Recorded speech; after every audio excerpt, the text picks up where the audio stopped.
আওয়াজটা শুনতে কি সুন্দর লাগছে বন্ধুরা।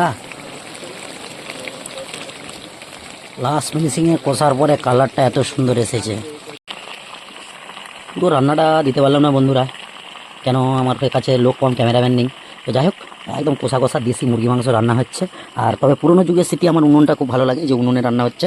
তবে এটা আমার বন্ধু বাড়ি এসে, রান্নাটা আমিই করছি, উনুনে করছি। এই যে উনুন, এই যে জল, এসব পুরোনো যুগের স্মৃতি একটু আধটু ধরে রেখেছে, খুব ভালো লাগছে। তবে তবে ছাদে বসে, নিচে জায়গা কম, ছাদে বসে, এই যে গ্রামের সিস্টেম, ছাদের এই যে আহা, ছাদে উনুনটা জ্বলছে, খুব ভালো লাগছে। এই যে কালারটাও খুব সুন্দর হয়েছে, কষার সময় লাল টকটকা একদম হেভি লাগছে। তবে বন্ধুরা, উনুনটা জ্বলছে কত সুন্দর একভাবে, এই যে কোণাতে আগুনের খুব লাগছে আগুনটাও।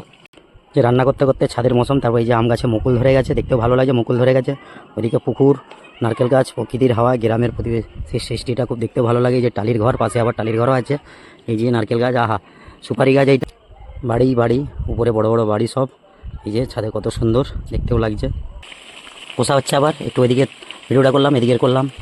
মাংস কষার সময় আওয়াজটা যে আসে খুব সুন্দর লাগে, কিন্তু পরে শুনতে ক্যামেরাতে।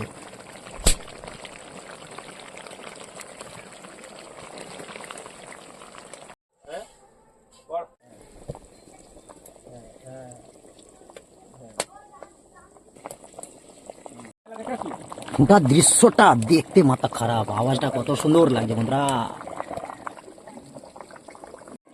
কিছুক্ষণ ঝোলটা ফুটে গেছে, তারপরে আলুটা দেবো, যেহেতু আলুটা ভাজা হয়ে আছে, সিদ্ধ তো হয়ে আছে। যে দিয়ে দিলাম আলুটা, দিয়ে একটু নাড়াচাড়া করে কিছুক্ষণ পরে নামিয়ে দেবো।